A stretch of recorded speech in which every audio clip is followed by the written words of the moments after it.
name is Troy. I'll be reading the scripture for today. It's 1 Peter chapter 2, verses 11 through 17.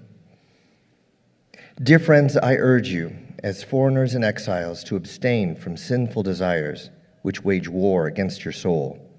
Live such good lives among the pagans that, though they accuse you of doing wrong, they may see your good deeds and glorify God on the day he visits us. Submit yourselves, for the Lord's sake, to every human authority, whether to the emperor as to the supreme authority, or to governors who are sent by him to punish those who do wrong and to commend those who do right. For it is God's will that by doing good you should silence the ignorant talk of foolish people. Live as free people, but do not use your freedom as a cover-up for evil. As God's slaves, show proper respect to everyone. Love the family of believers. Fear God. Honor the emperor. This is the word of the Lord.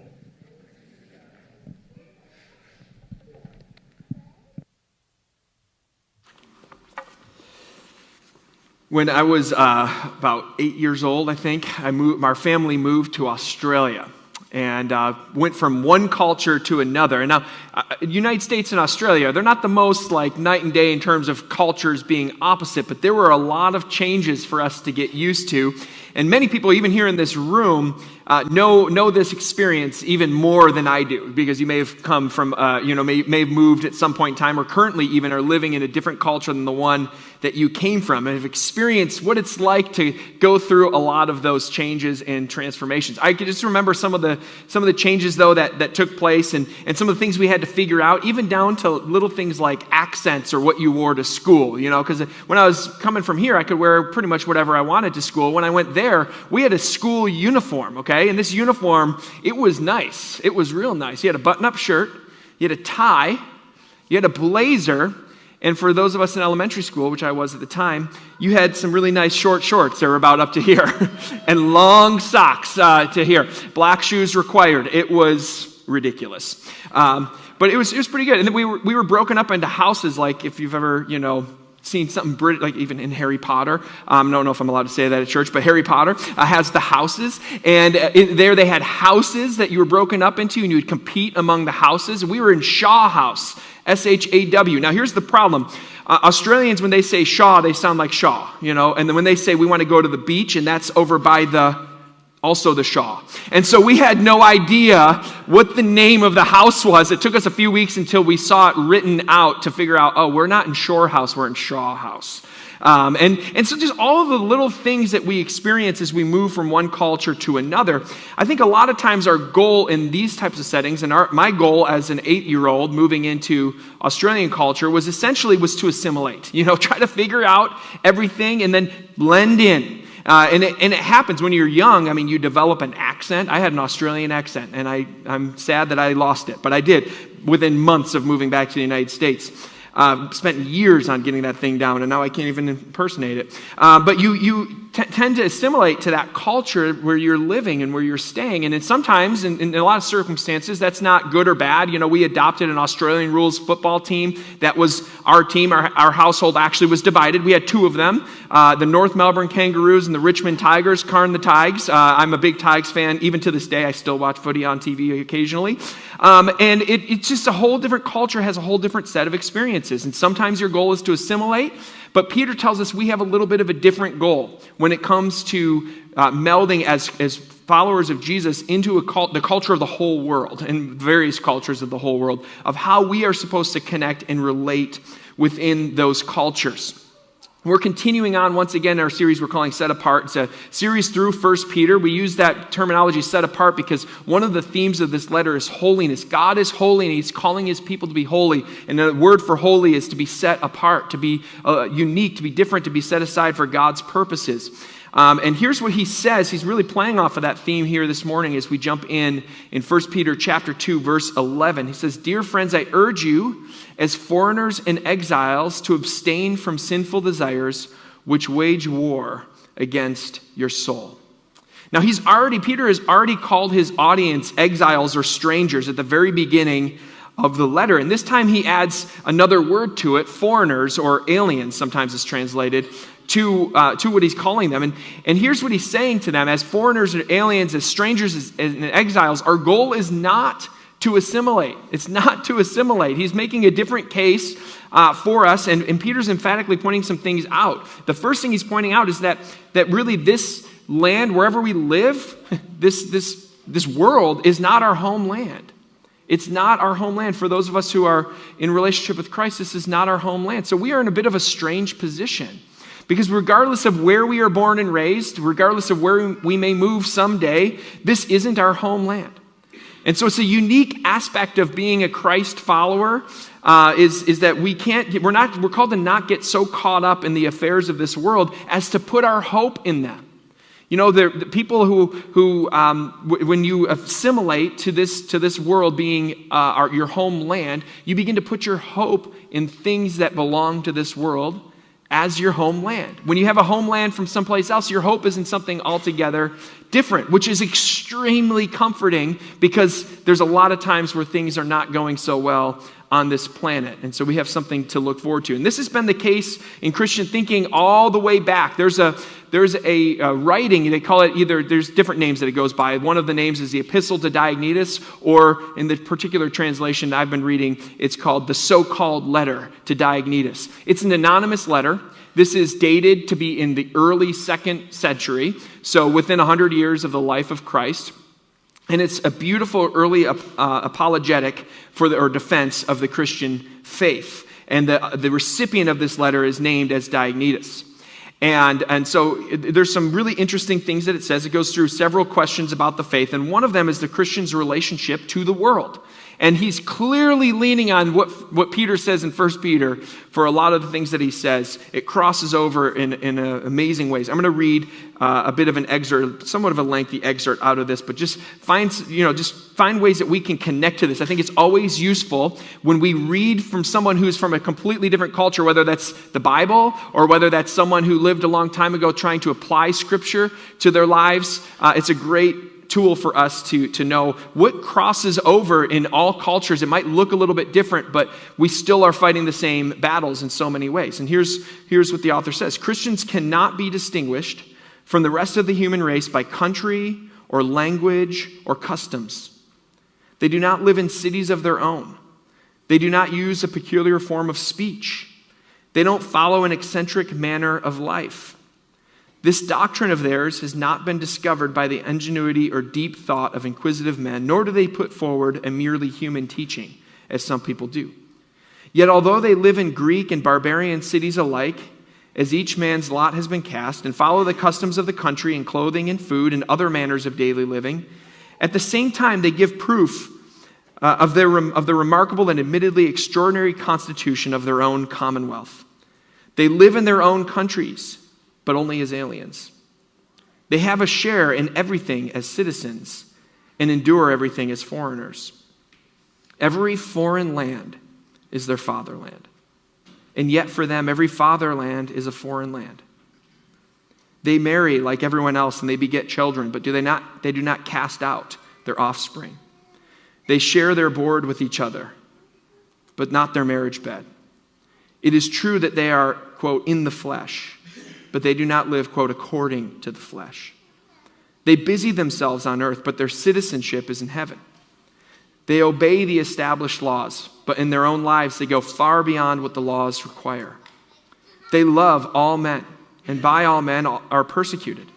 They are unknown, still they are condemned. They are put to death, and yet they are brought to life.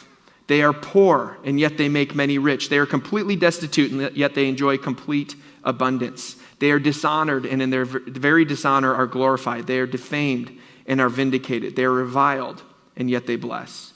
When they are affronted, they still pay due respect. When they do good, they are punished as evildoers. Undergoing punishment, they rejoice because they are brought to life. They are treated by the Jews as foreigners and enemies and are hunted down by Greeks. And all the time, those who hate them find it impossible to justify their enmity. That's the calling that we live. This really, a lot of that is exactly what Peter's saying to us, just in a little bit of a different time and place and somewhat of different words, but really well put, and I think applies so well to our lives even today. This is not our homeland. That beautiful line, to them, every foreign land is a fatherland, and every fatherland is a foreign land.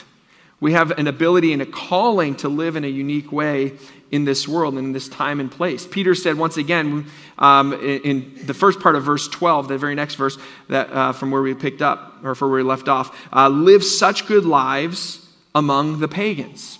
Now, just real quick, I mean, this word pagans, it kind of hits our ears a little bit harshly. That's not a derogatory term. That's just that they would identify as people who are following a faith of paganism, of worshiping various gods. And so Peter's not saying it, putting anybody down. He's just literally identifying the people who his audience is living among. And so he says, live such good lives among the pagans. Now, this is not our homeland, but we're not to become separatists, because he says to live among the people, to live among them and alongside them. And clearly, as you read, the whole thrust of the letter is that people are seeing the lives of his audience, of the Christians who he's writing to share the gospel with both with their words and with how they're living.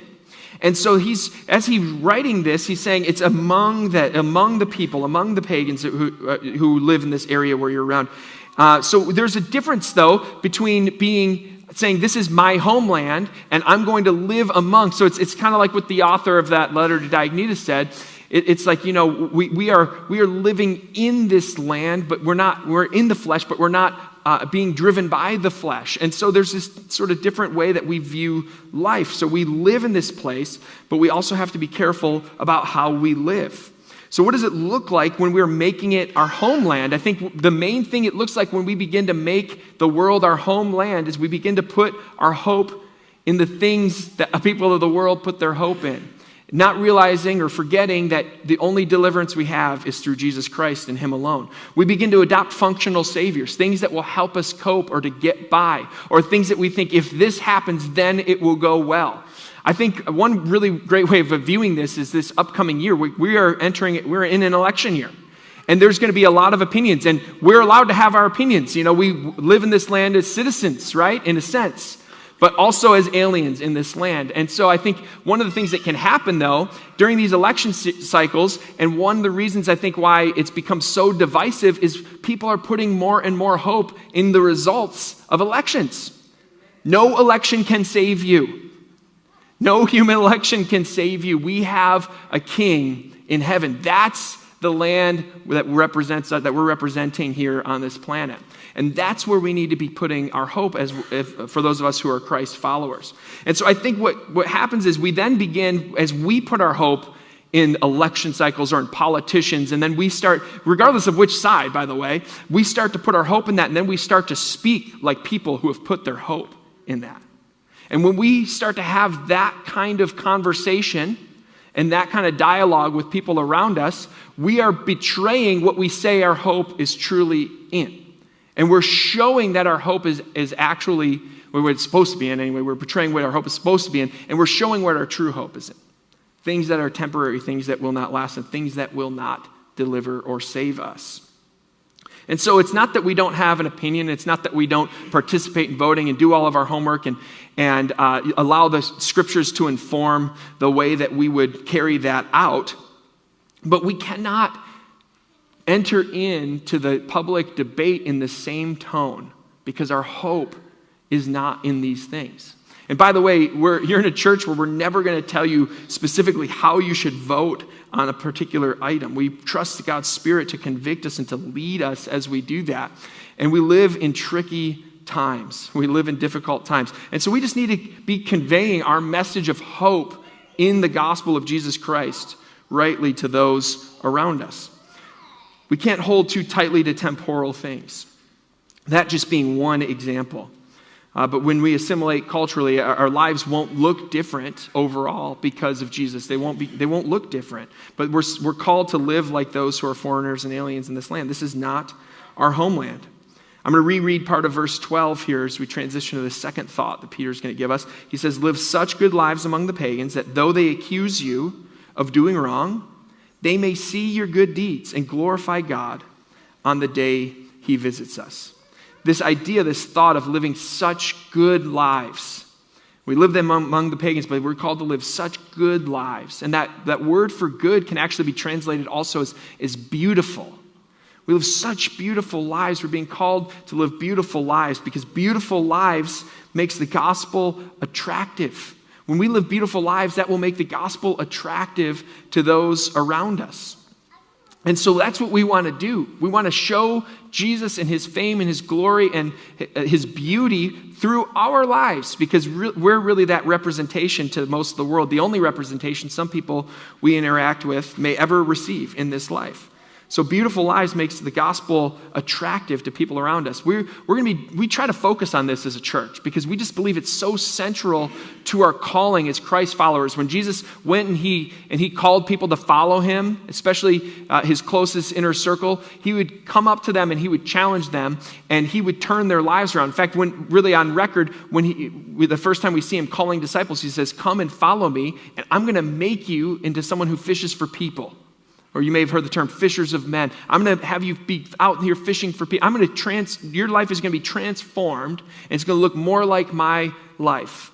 And he's given us a task. So that's the beginning of his ministry. At the end of his ministry, there's this passage called the Great Commission. He says, I've got all authority on heaven and earth. It's been given to me. Therefore, go and make disciples of all nations, baptizing them in the name of the Father, Son, and Holy Spirit. He calls us to go and to be people who are on a mission.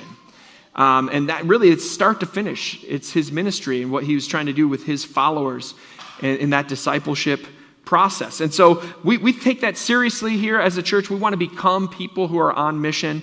And sometimes, for all of us, myself included, it can be something that we're working towards and we're in process and we have not arrived. And so we're just working on that. So we're going to be doing something June 1st. I want you to mark this calendar, save the date. We'll be giving out more details next week. But we're calling this a witnessing workshop.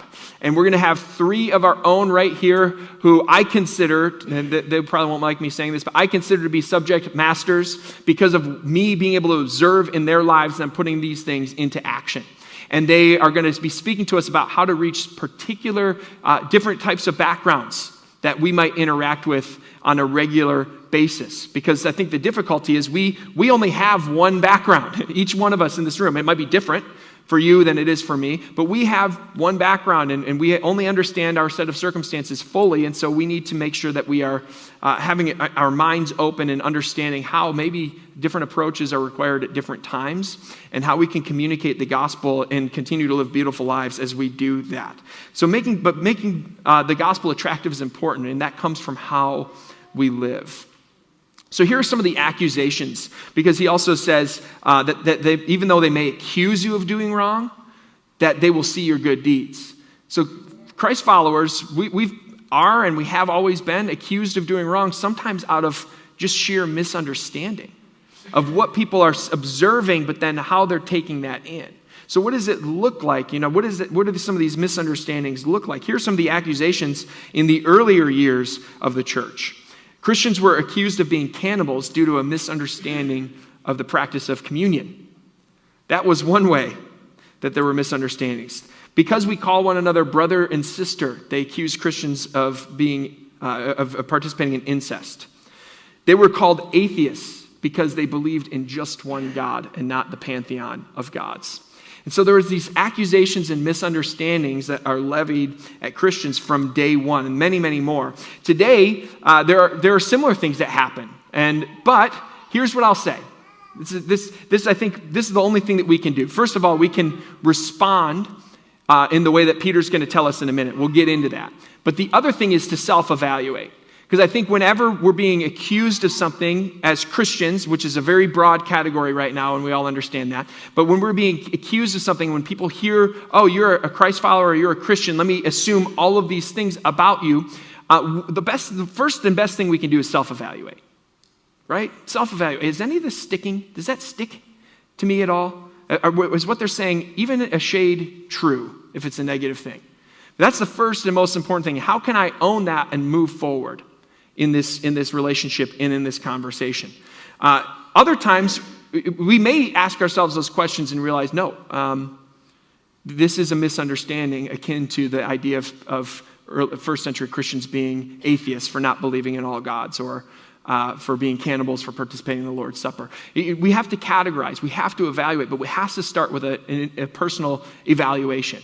And I would just say overall, and I'm not talking about this body of believers or any person in particular, but overall, I think that the American church, and in large part the Western church, we've earned some of our critiques from the world around us. And that's the sad reality. Sometimes our lives lately have been not looking so beautiful.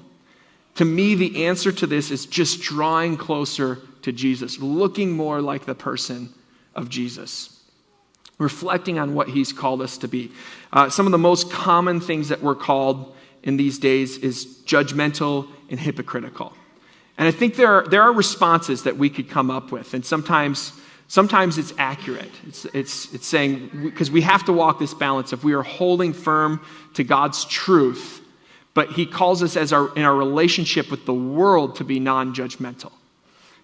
Paul says at one point, I'm not telling you to judge the people of the world in this manner. In that case, or separate from people of the world, in that case, you'd have to leave this world. We're called to love people and to respect people, and we're about to see Peter say that, all people in this world. And so we need to find a way to be able to do that.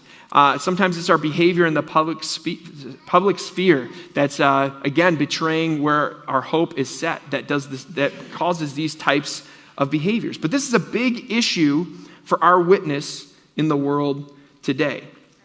Picking up in verse 13, Peter says, "Submit yourselves for the Lord's sake to every human authority, whether to the emperor as the supreme authority, or to governors who are sent by him to punish those who do wrong and to commend those who do right. For it is God's will that by doing good, you should silence the ignorant talk of foolish people."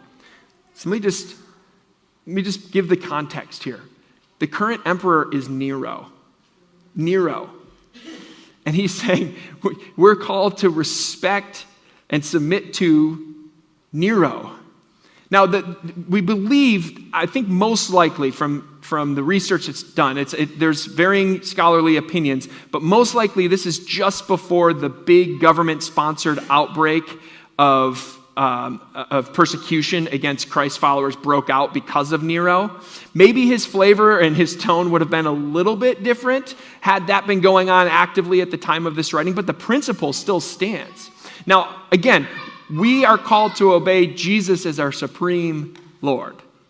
And so if our government calls us to do, or any authority, human authority, calls us to do something that we know clearly violates what God would have us do, we cannot do that thing. We cannot do it. Because Peter's the same one who stood before some authorities and said, "You tell me what's right, to obey God or to obey people? I'm going to obey God." He said that very thing to religious leaders, people who are in authority over him. So when it comes to, in order to obey this authority, I have to disobey God, then all bets are off. Like, that changes things. That changes things completely.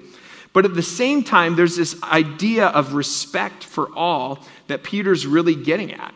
And I assume there's an aspect of this where he's seeing some of them maybe go the wrong direction on this. And he's encouraging them to fall into the right place. And so he's really culturally, he's calling us to submit to the human authorities. We saw this in that letter to Diognetus, where he was talking about, like, they obey all the laws of the land, but they go even beyond it in their own lives. So we're called to obey the laws that are good and right and that are not causing us to sin. And again, it's a big issue for our witness to be able to live out in that way. So submit yourselves to the Lord's sake to every human authority, whether to the emperor as a supreme authority, governors who are sent by him to punish those who do wrong and to commend those who do right. But once again, for it is God's will that by doing good, you should silence the ignorant talk of foolish people. All right, pop quiz. How should we silence the ignorant talk of foolish people? By doing good. By doing good. Usually, our human instinct is to silence ignorant talk from foolish people in a different way. Is it not? We want to fight back. We want to fight back. We want to engage in an argument. We want to come up with the perfect, pithy statement with a little bit of attitude and mic drop them on Facebook in the comments section. Like, that's how we want to silence ignorant talk of foolish people. He's not saying there is no ignorant talk of foolish people, but he's also saying, don't stoop to that level. Don't stoop to that level. The way that you respond to ignorant talk from foolish people is by doing good.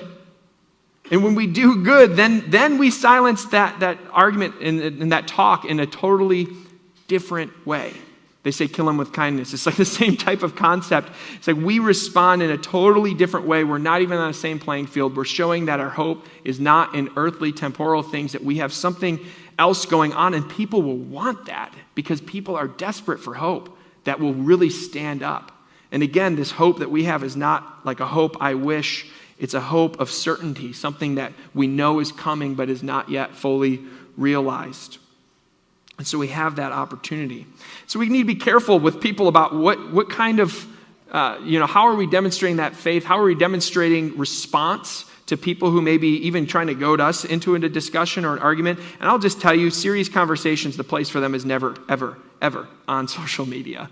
And yet, I'm telling you, this week I will be tempted to reply to something from somebody somewhere, because that's just how human nature works.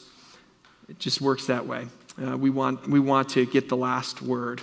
So we do, again, when he's talking about government, we also live in a different time, in a different government system. And so we do have to relate that to our place. Really, it's the people who run this country. It's like we govern ourselves. We're self-governed. That's the whole point. And so there is room for pushing back. There is room for peaceful protest. There is room for those type of things to have your voice be heard, because that's how this nation was set up. And what Peter is really saying is to operate in a godly way, within the confines of that cultural structure.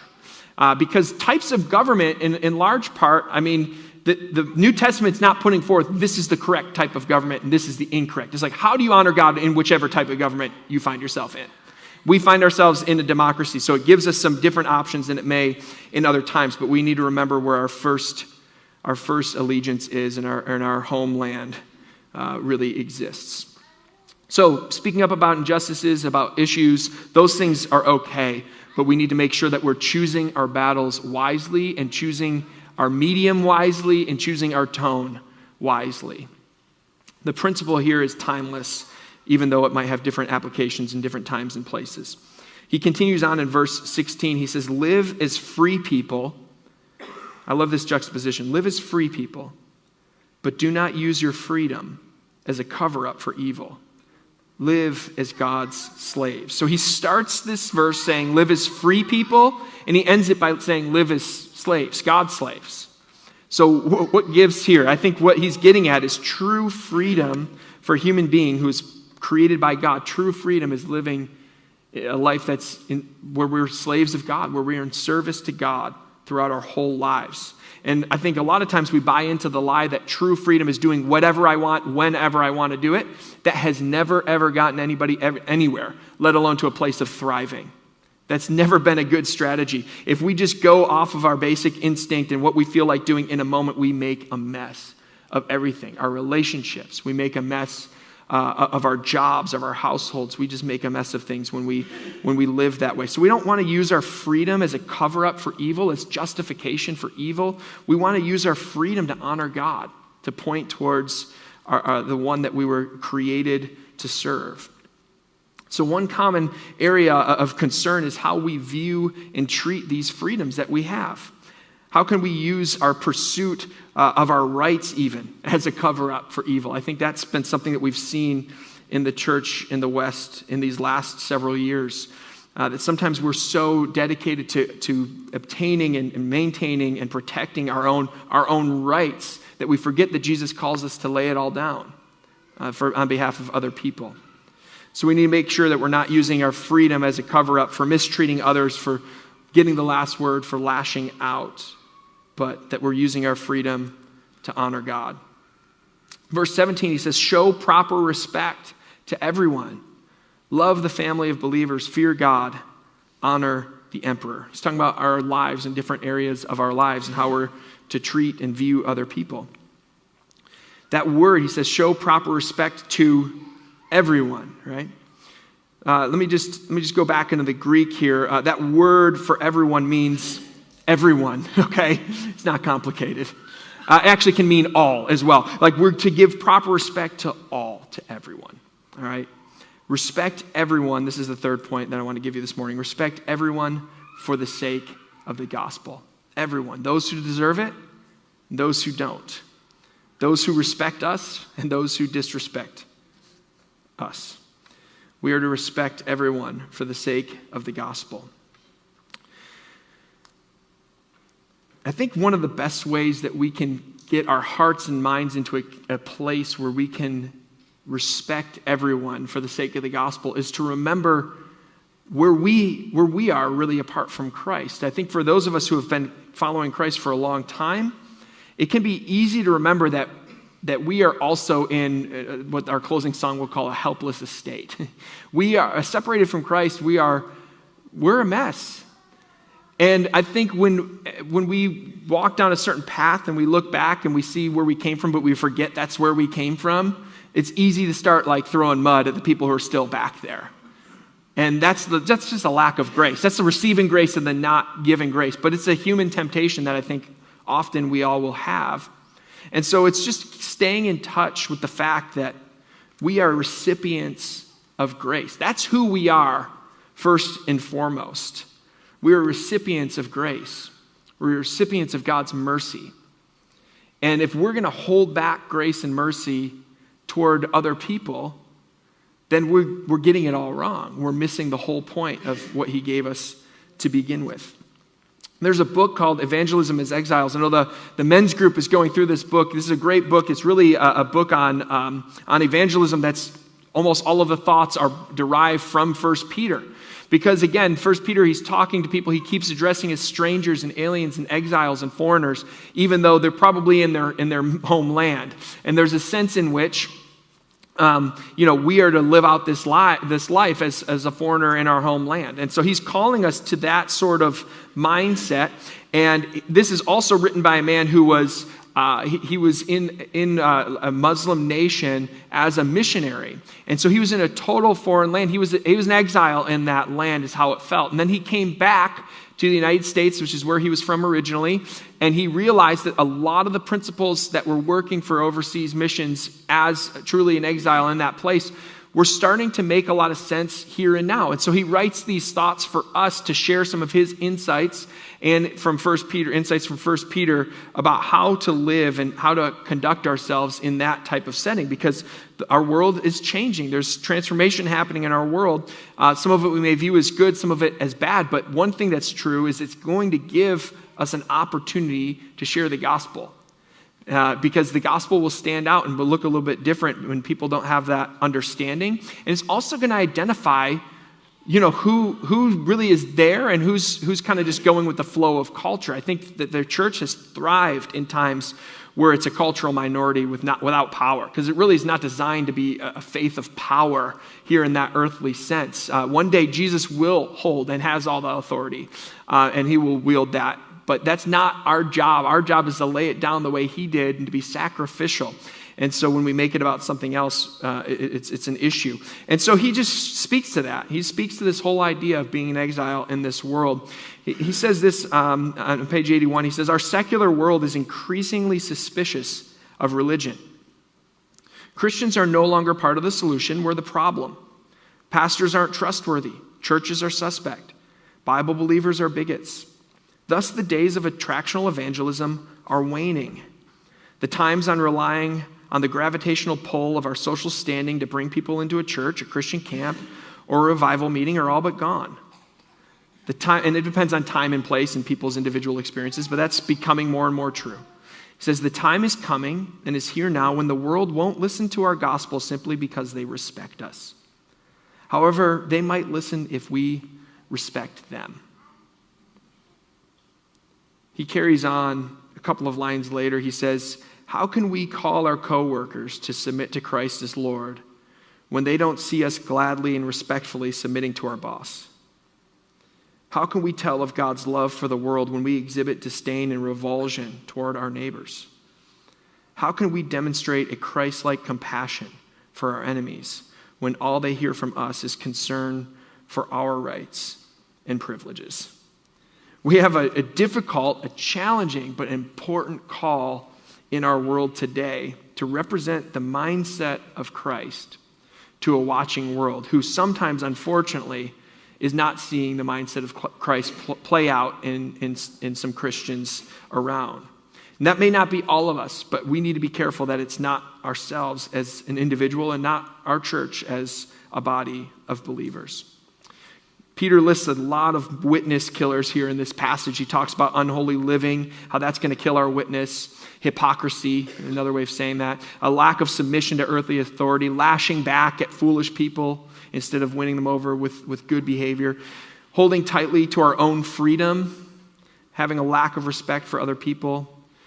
Another way that we can witness to the world is having love for fellow Christians. When we don't have love and unity, that tears apart our witness. He talks about the fear of God, honoring God above all else, and then also even honoring human authorities as far as we can while still holding up God's law. And so we are called to respect everyone for the sake of the gospel. We are called to live beautiful lives that will make the gospel attractive. And we need to remember, in order to do all this, we need to remember that this is not our homeland. So I just want to spend a few moments as we close in a time of reflection and in a time of prayer and just asking God to search our hearts about how we can represent our King and his kingdom in a positive way to those around us. And sometimes we're going to have to take a stand. This is not about not taking a stand. I think we can hear some of these thoughts in different ways, but just doing exactly what Peter says here in his letter, of being people who remember that we are from a foreign land, of really being accused of doing wrong, but not be doing wrong the whole time, that we would be living beautiful lives, and to be submitting ourselves to those human authorities whenever possible. So let's spend a few moments in reflection just on our own lives, because again, self-reflection is that great first step. And remembering, again, another key to this, remembering our own helpless estate as we consider how to love and respect other people and show grace and mercy to other people around us. So let's just spend the first few seconds in silence, and then I'll ask a few questions, and we'll close with a time of worship.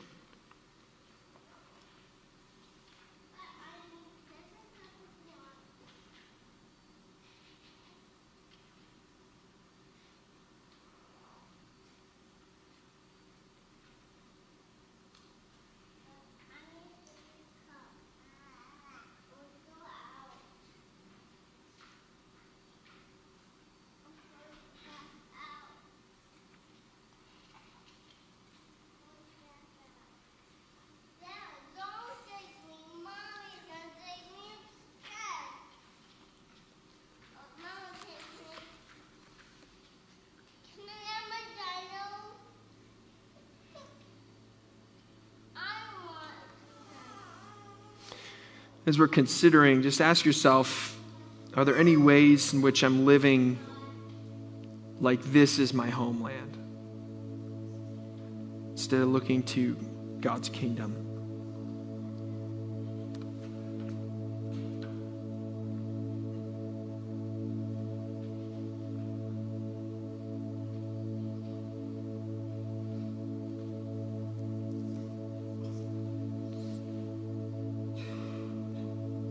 Are there any areas where the Spirit now is revealing to me that my life is falling short of being a beautiful witness to those around me?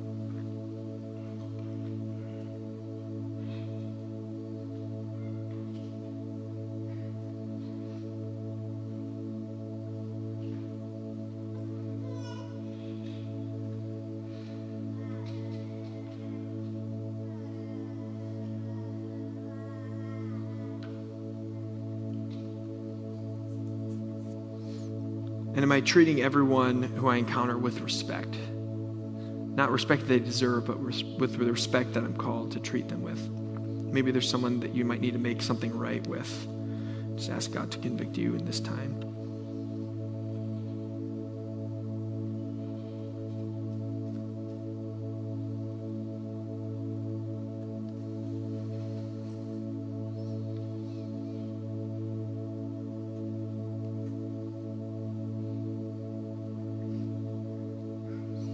Certainly there are some here this morning as well who Maybe we just need to take hold of that hope that's not temporal and just based on the things of this world.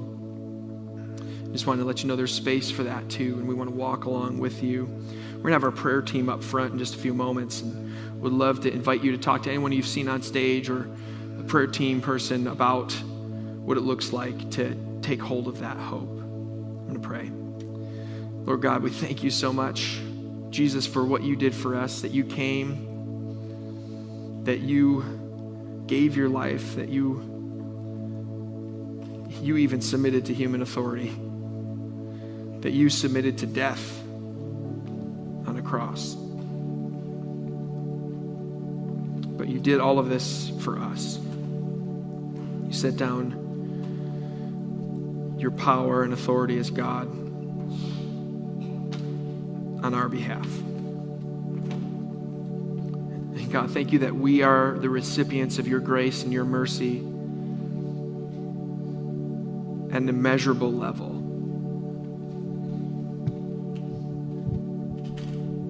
Lord, help us to remember that as we encounter other people who may need your grace and mercy.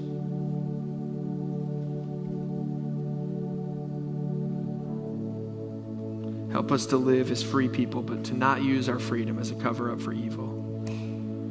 God, but to live as your slaves, as your servants in this world. Jesus, we worship you, and we just proclaim now that all that I have, all I have is Christ. In Jesus' name.